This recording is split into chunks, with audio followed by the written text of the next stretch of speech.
नमस्कार मेरे प्यारे YouTube के मित्रों। सबसे पहले आपसे यही निवेदन करूंगी कि आने वाले कुछ पलों के लिए पूरे दिल और दिमाग से मेरे साथ जुड़ जाए। अपने ईयरफोन कानों में अच्छे से लगा लीजिए ताकि आप इस कहानी का हर शब्द और एहसास गहराई से महसूस कर सके। जब आप पूरे समर्पण के साथ मेरे साथ जुड़ेंगे तब इस कहानी का मज़ा भी एक अलग ही ऊंचाई पर पहुंच जाएगा। और हाँ, जो भी नए मित्र हमारे चैनल पर पहली बार आए हैं और जो पुराने मित्र हैं अभी तक हमारे चैनल को सब्सक्राइब नहीं किया है, तुरंत उस लाल बटन को दबाकर हमारे साथ हमेशा के लिए जुड़ जाए ताकि हमारी हर कहानी आप तक समय पर पहुंचे। और हमें दिल से जोड़ दीजिए। जल्दी से सभी लोग अपना परिचय कमेंट बॉक्स में दीजिए और ये भी ज़रूर बताइए कि आपको हमारी कहानी कैसी लगी। तो ज़्यादा समय न लेते हुए आज की कहानी की शुरुआत करते हैं। शताब्दियों पहले रचा गया एक रहस्यमयी ग्रंथ जिसे इतिहास के धुंधले पन्नों में दफन कर दिया गया था। अद्विशा यक्षिणी का श्रापित ग्रंथ। यह ग्रंथ न सिर्फ एक पुस्तक है बल्कि प्राचीन काल की एक क्रूर और दुष्ट आत्मा का वाहन है जिसे अद्विशा यक्षिणी के नाम से जाना जाता है। इस ग्रंथ को एक अज्ञात लेखक द्वारा लिखा गया था जिसने उस यक्षिणी के प्रभाव में आकर अपने प्राणों की आहुति। कहा जाता है कि यह ग्रंथ केवल उन लोगों को मृत्यु के मुंह में धकेलता है जो इसे पढ़ने की कोशिश करते हैं। इसका श्राप हर उस व्यक्ति के पीछे पड़ता है जो इसके रहस्यों को जानने की चेष्टा करता है। सन 1962 में एक पुरातत्वविदों की टीम ने राजस्थान के रेगिस्तानी इलाके में एक खोई हुई सभ्यता की खुदाई करते हुए इस श्रापित ग्रंथ की खोज की थी। वे उस समय अनजान थे कि उन्होंने क्या बला उजागर की है। इस ग्रंथ के बारे में किंवदंतियों और कहानियों को नजरअंदाज कर वे इसे अपने शोध के लिए दिल्ली के राष्ट्रीय संग्रहालय ले आए। शुरुआत में टीम के सदस्य इस खोज से बेहद उत्साहित थे, लेकिन जल्द ही एक भयानक त्रासदी की शुरुआत हुई। पहले कुछ दिनों में ही टीम के प्रमुख सदस्य डॉ वर्मा रात में अपने होटल के कमरे में संदिग्ध परिस्थितियों में मृत पाए गए।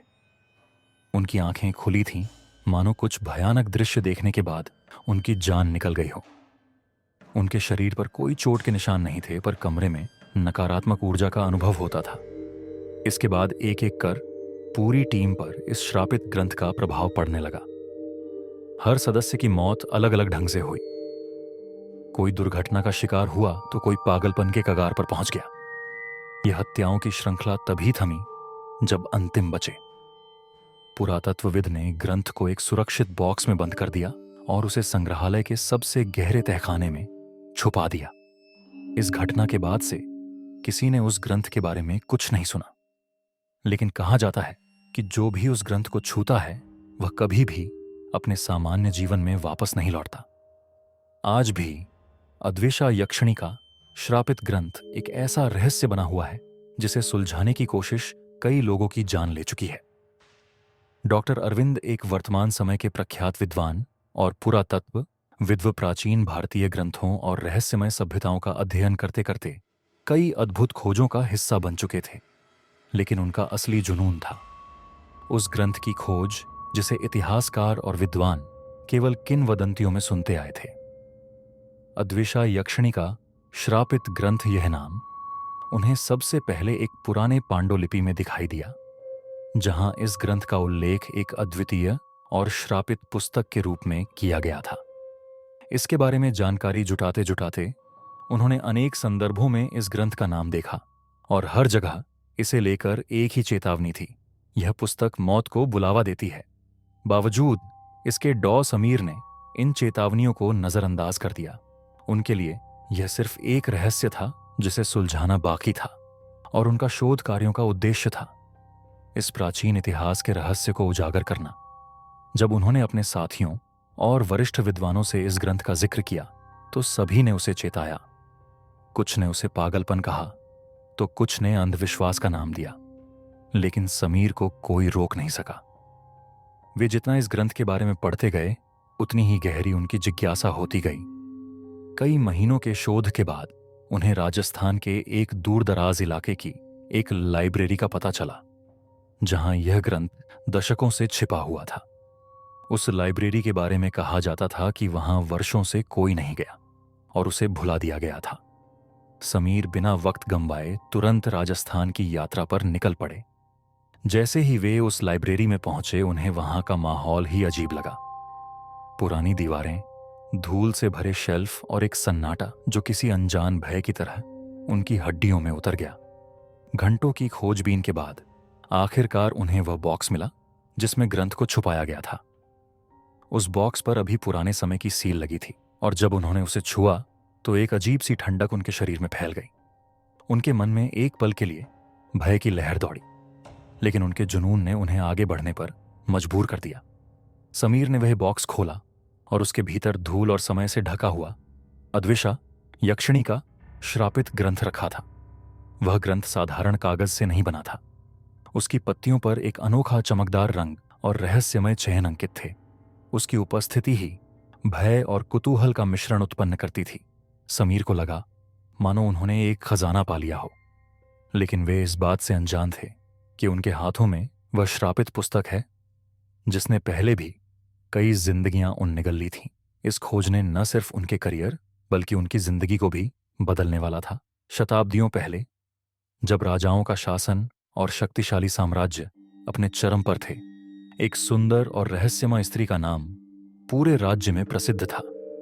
नीलावंती किंवदंतियों के अनुसार वह एक यक्षिणी थी, एक आध्यात्मिक और जादुई प्राणी जिसकी सुंदरता और शक्ति से देवता भी मोहित हो जाते थे।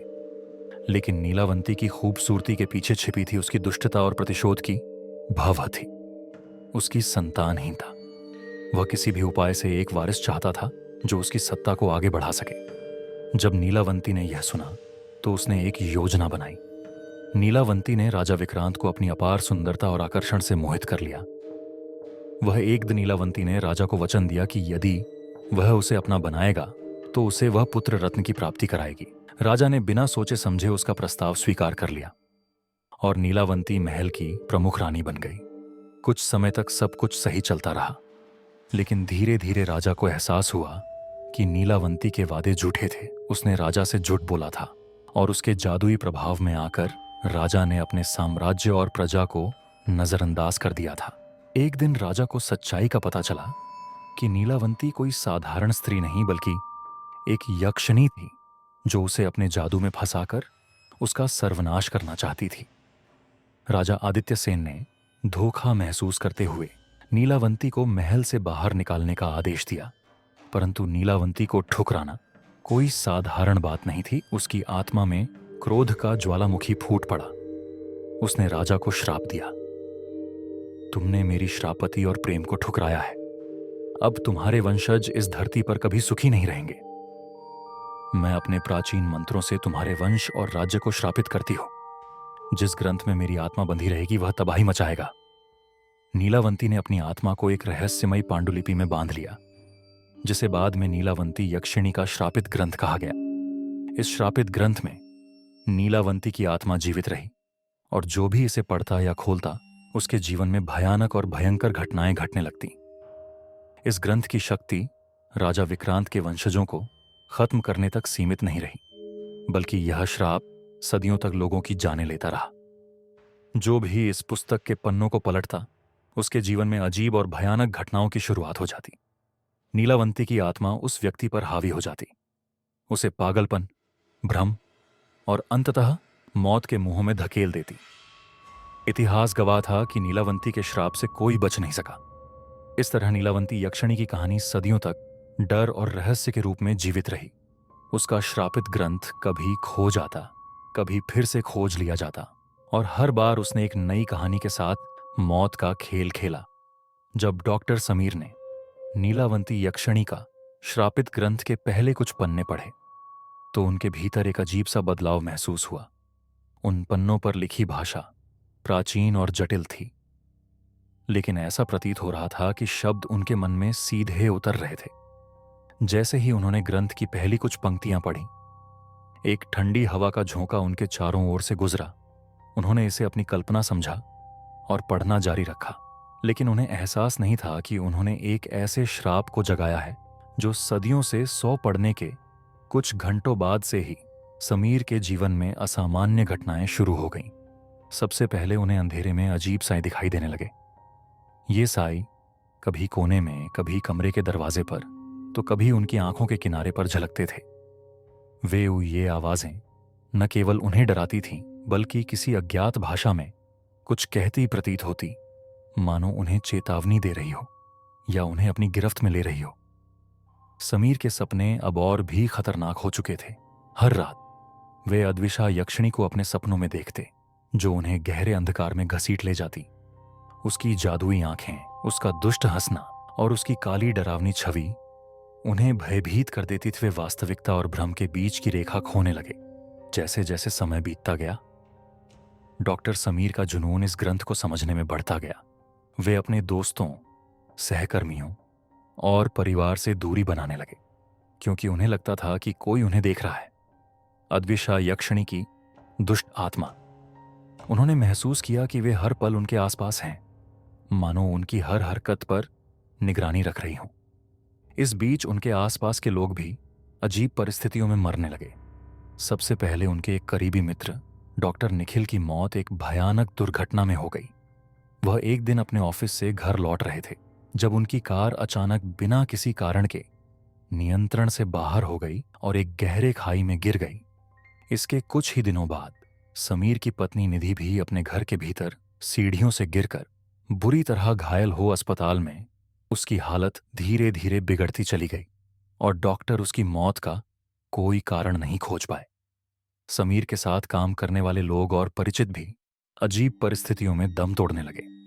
किसी का दिल अचानक बंद हो जाता, तो कोई पागलपन में आत्महत्या कर लेता।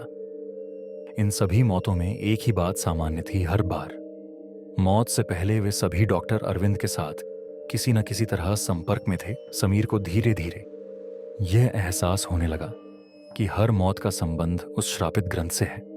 उन्होंने कोशिश की कि ग्रंथ को बंद करके कहीं छुपा दें, लेकिन हर बार उन्हें उसकी ओर खींचा चला जाता। अब उन्हें लगने लगा था कि वह यक्षिणी केवल एक श्राप नहीं, बल्कि एक जीवंत आत्मा थी, जो उनके जीवन में पूरी तरह से प्रवेश कर चुकी थी। अद्विशा यक्षिणी की आत्मा धीरे धीरे समीर की मानसिक स्थिति पर हावी होने लगी। उन्हें लगता कि वे कहीं भी जाएं, वह उन्हें देख रही है, उनके हर कदम पर पीछा कर रही है। वे इस श्राप से बचने का कोई तरीका नहीं ढूंढ पा रहे थे और उनकी जिंदगी अब अंधेरे और मौत के बीच झूल रही थी। समीर को एहसास हो चुका था कि उन्होंने उस ग्रंथ को पढ़कर मौत को बुला लिया है और अब उससे बचने का कोई रास्ता नहीं था। त्रिशा एक साहसी और जिज्ञासु पत्रकार, जो रहस्यमय घटनाओं और असाधारण कहानियों की तलाश में रहती थी।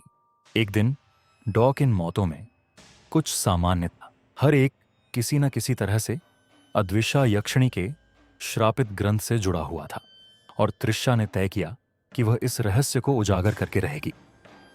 त्रिशा ने डॉक्टर समीर की जिंदगी पर रिसर्च करना शुरू किया और जल्द ही उसे पता चला कि यह मामला साधारण दुर्घटनाओं से कहीं ज्यादा था। समीर के साथ काम करने वाले लोगों की संदिग्ध मौतें, उसकी पत्नी का अचानक सीढ़ियों से गिरकर मरना और एक भयानक तथ्य यह कि ग्रंथ पढ़ने वालों की जिंदगी में हर बार त्रासदियों का आना उसे भीतर तक झकझोर गया। त्रिशा जितना गहराई से इस मामले को समझने की कोशिश करती, उतने ही और रहस्यमय तथ्य सामने आते। त्रिशा ने सबसे पहले पुराने शोध और पांडुलिपियों की खोजबीन की। उसने राजा विक्रांत और अद्विशा यक्षिणी की पुरानी किंवदंती पढ़ी, जो इस श्राप का मूल था। इस रहस्यमयी कथा में उसे कई छिपे हुए सुराग मिले, जिनका संबंध सीधे उस श्रापित ग्रंथ से था। लेकिन इसके साथ ही उसकी खुद की जिंदगी में भी अजीब घटनाएं होने लगीं। रात के समय उसके घर में अजीब आवाजें गूंजने लगीं। कभी उसे अपने कमरे में हल्की परछाइयां दिखाई देती, तो कभी किसी अजाने स्पर्श का एहसास होता। कुछ ही दिनों में त्रिशा की जिंदगी में डर और दहशत फैलने लगी। उसे अब साफ समझ में आ गया था कि वह भी अब इस श्राप के घेरे में आ चुकी है। इस सब के बावजूद त्रिशा ने हार मानने से इनकार कर दिया। उसने राजस्थान के प्राचीन मंदिरों और विद्वानों का रुख किया। सबसे पहले वह एक पुराने मंदिर गई, जहां उसे एक साधु से मिलवाया गया, जिसने अद्विशा यक्षिणी की कहानी सुनी थी। साधु ने उसे चेतावनी दी, इस श्राप के साथ खिलवाड़ मत करो। इसे जितना कुरेदोगी, यह उतना ही विनाशकारी बनेगा। त्रिशा ने अगले ही दिन एक तांत्रिक से संपर्क किया, जो अपनी तांत्रिक शक्तियों के लिए प्रसिद्ध था। तांत्रिक ने उसे ध्यान से देखा और कहा, तुमने जो राह चुनी है वह मृत्यु की है। यह श्रापित आत्मा तुम्हें तब तक नहीं छोड़ेगी जब तांत्रिक ने उसे एक अंतिम चेतावनी दी कि यदि वह इस मामले से दूर नहीं हटती तो उसकी जिंदगी भी उन लोगों की तरह त्रासदी में बदल जाएगी। लेकिन त्रिशा, जो अपने जुनून और कर्तव्य में विश्वास करती थी, ने अपना कदम पीछे नहीं लिया। उसने अपने जीवन को बचाने और इस रहस्य को जागर करने के लिए कई और विद्वानों से मुलाकात की। हर कोई उसे एक ही बात कहता, इससे दूर हटो त्रिशा, यह तुम्हें नष्ट कर देगा। लेकिन अब बहुत देर हो चुकी थी। नीलावंती यक्षिणी की आत्मा ने त्रिशा को अपना अगला निशाना बना लिया था। त्रिशा के पास अब केवल एक ही विकल्प बचा था, श्राप को तोड़ने का तरीका खोजना। उसने अपने सारे सबूत और जानकारी एकत्र की और पुराने ग्रंथों और मंदिरों के अभिलेखों को खंगालना शुरू किया। अब यह सिर्फ एक पत्रकार की कहानी नहीं थी, यह उसकी जिंदगी और मौत का सवाल बन चुका था। हर पल उसके चारों ओर डरावनी घटनाएं बढ़ने लगीं। उसे महसूस हो रहा था कि नीलावंती की आत्मा अब उसके बहुत करीब है। त्रिशा को जल्द से जल्द उस श्रापित आत्मा से बचने का रास्ता खोजना था, वरना वह भी उसी खौफनाक अंजाम का शिकार हो जाएगी जैसा कि बाकी लोग हुए थे। डॉक्टर समीर अब पूरी तरह से नीलावंती यक्षिणी के नियंत्रण में थे। उसके जादू और प्रतिशोध की शक्तियों ने उनके दिमाग और शरीर पर कब्जा जमा लिया था। उनकी आंखें अब अजीब ढंग से चमकती थी और उनका शरीर बेजान कठपुतली जैसा था, मानो वह केवल नीलावंती की इच्छा से चल रहा हो। उनकी अंतिम घड़ियां बेहद भयानक थी। कमरे में अंधकार गहराता जा रहा था और नीलावंती की छवि उनके चारों ओर घूमती रहती, उन्हें अपने शिकंजे में कसती जा रही थी। उनके होंठ कुछ अस्पेकी तरीका है। नीलावंती यक्षिणी का श्रापित ग्रंथ को एक विशेष विधि से नष्ट करना। उसने प्राचीन अभिलेखों और तांत्रिकों की सलाह से यह पता लगाया था कि इस पुस्तक को किसी भी सामान्य विधि से नष्ट नहीं किया जा सकता। केवल एक प्राचीन अनुष्ठान जिसमें 5 विशेष सामग्रियों का उपयोग होता था ही इसे हमेशा के लिए समाप्त कर सकता था। यह अनुष्ठान एक पुराने और परित्यक्त मंदिर में करना था, जो अब लगभग खंडहर में बदल चुका था। वह नीलावंती की ही जगह थी जहां उसने अपना अंतिम श्राप राजा विक्रांत पर डाला था। त्रिशा ने किताब को साथ लिया और उस मंदिर की ओर रवाना हो गई जहां उसे यह भयंकर कार्य अंजाम देना था। लेकिन त्रिशा को यह एहसास नहीं था कि अद्विषा यक्षिणी इतनी आसानी से हार मानने वाली नहीं थी। जब त्रिशा ने मंदिर में अनुष्ठान शुरू किया, तभी मंदिर के अंदर अचानक अंधकार फैल गया। एक ठंडी और डरावनी हवा चलने लगी। त्रिशा ने एक गहरी भयानक चीख सुनी और तभी अद्विषा यक्षिणी की भयानक आकृति उसके सामने प्रकट हुई। अद्विषा यक्षिणी का रूप बेहद डरावना और दुष्ट था।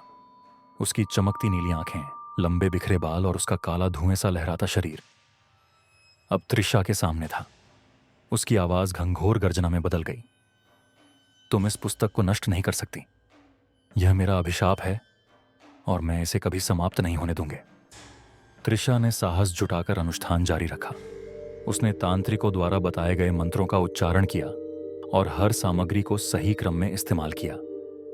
लेकिन जैसे जैसे अनुष्ठान आगे बढ़ता गया, नीलावंती की आत्मा और भी अधिक उग्र हो गई। उसने त्रिशा को रोकने के लिए अपने भयानक शक्तियों का उपयोग किया। त्रिशा को ऐसा लगा कि उसके चारों ओर से अदृश्य हाथ उसे जकड़ रहे हैं। उसकी ऐसा शक्ति और संकल्प के साथ अनुष्ठान पूरा किया। जैसे ही अंतिम सामग्री मंत्रों के साथ अग्नि में समर्पित की गई, एक भयंकर विस्फोट हुआ। मंदिर की दीवारें हिलने लगीं और नीलावंती की चीखें और भी भयानक हो गईं। नीलावंती यक्षिणी ने अंतिम बार त्रिशा पर हमला करने की कोशिश की, लेकिन जैसे ही ग्रंथ आग की लपटों में घिरा, उसकी शक्ति धीरे धीरे खत्म होने लगी। उसके धुएं सा लहराता शरीर सिकुड़ने लगा। उसकी चीखें मंद पड़ने लगीं और फिर एक पल में वह पूरी तरह गायब हो गई। अंजुस ने न केवल अपने जीवन को बचाया, बल्कि उस श्राप को भी समाप्त कर दिया जिसने सदियों से लोगों की जानें ली थी। मंदिर में अब शांति थी। त्रिशा ने एक लंबी सांस ली और जान लिया कि यह भयावह कथा अब समाप्त हो चुकी थी। अद्विषा यक्षिणी का श्रापित ग्रंथ अब नष्ट हो चुका था। त्रिशा ने अनुष्ठान के माध्यम से उस पुस्तक और उसके भीतर छिपी दुष्ट आत्मा को जलाकर समाप्त कर दिया था। मंदिर में सब कुछ शांत था, लेकिन इस शांति के पीछे एक भारी बोझ छुपा हुआ था। त्रिशा के मन में वह सारे दृश्य फिर से घूमने लगे। डॉक्टर अरविंद, जो नीलावंती की आत्मा के शिकंजे में आ गए थे, उनके करीबी और दोस्त जो इस श्राप के शिकार हुए, और वह निर्दोष लोग जिन्होंने अनजाने में अपनी जान गंवाई। वह मंदिर के बाहर खड़ी थी। रात की ठंडी हवा उसके चेहरे पर लग रही थी, लेकिन उसके भीतर कुछ और ठंडा महसूस हो रहा था। एक अनसुलझी बेचैनी। उसने श्रापित पुस्तक को नष्ट तो कर दिया था, लेकिन क्या वह वास्तव में श्राप से मुक्त हो चुकी थी? उसने अनगिनत बार खुद से यह सवाल पूछा, क्या अद्वेषा यक्षिणी सचमुच समाप्त हो चुकी है, या वह अभी भी कहीं छिपी हुई है? इस सवाल का कोई ठोस उत्तर नहीं था। यक्षिणी की शक्ति इतनी पुरानी और इतनी गहरी थी कि उसकी पूरी तरह से समाप्त। उसने जितने भी सवालों के जवाब ढूंढे थे, उनमें से कई नए सवाल भी उभर आए थे। उसे कभी कभी अपने सपनों में अभी नीलावंती की परछाई दिखती, कभी वह अंधेरे में रहस्यमयी फुसफुसाहटें सुनती, लेकिन उसने खुद को यकीन दिलाया कि यह सब केवल उसके दिमाग का खेल था। फिर भी नीलावंती यक्षिणी द्वारा मचाई गई तबाही और जिंदगियों की बर्बादी उसके दिमाग में गहराई तक बसी रही। उसने यह भयानक सच महसूस किया कि कुछ दुष्टियाओं इतनी सरलता से समाप्त नहीं होती। अंतिम दृश्य रात के अंधेरे में उसी खंडहर मंदिर के आसपास एक रहस्यमयी आकृति धीरे धीरे मंदिर के जले हुए अवशेषों के पास आती है। चांद की हल्की रोशनी में उसका चेहरा अज्ञात रहता है। उसने काले कपड़े पहन रखे हैं और उसके हाथों में कुछ धूल और राख इकट्ठी हो रही है। वह झुकता है और जले हुए ग्रंथ के अवशेषों को खंगालने लगता है। फिर उसके हाथ में कुछ ठोस आता है। नीलावंती यक्षिणी के श्रापित ग्रंथ का एक जला हुआ टुकड़ा, जिसे आग पूरी तरह से खत्म नहीं कर पाई थी, वह टुकड़ा अभी उसके भीतर कुछ शेष रहस्य और शक्ति रखता था। उसने उस टुकड़े को सावधा उसकी तरफ एक गहरी रहस्यमयी मुस्कान के साथ देखा और धीरे धीरे अंधेरे में गायब हो गया। इशारा साफ था, नीलावंती का श्राप पूरी तरह समाप्त नहीं हुआ था। हो सकता है कि वह आत्मा अभी भी कहीं छिपी हो, या फिर वह अपने पुनरुत्थान के लिए एक नए मार्ग की तलाश में हो। श्राप भले ही टूटा हो, लेकिन खतरा अभी भी मंडरा रहा था, और यह दुनिया शायद फिर से उस भयानक किताब की छाया में आने वाली थी। त्रिशा का संघर्ष भले खत्म हो चुका हो, पर श्राप का अंत नहीं हुआ था। आज की यह कहानी यहीं समाप्त होती है। मुझे पूरा विश्वास है कि यह कहानी आपको बेहद पसंद आई होगी। हालांकि मैं यह भी जानती हूं कि बहुत कम लोग होते हैं जो आखिर तक कहानी सुनते हैं, लेकिन अगर आप उन खास लोगों में से हैं जो अंत तक कहानी से जुड़े रहे, तो कमेंट करके जरूर बताइए कि आपको यह कहानी कितनी शानदार लगी। आपके फीडबैक से मुझे पता चलेगा कि कहां और सुधार की आवश्यकता है। और हां, आपने अपना कीमती वक्त देकर इस कहानी को पूरा सुना, इसके लिए मैं आपको विशेष धन्यवाद देती हूं। बहुत जल्द मैं आपके लिए एक और नई और रोमांचक कहानी लेकर आने वाली हूं। तब तक के लिए अपना और अपने आसपास के लोगों का ध्यान रखिए। धन्यवाद।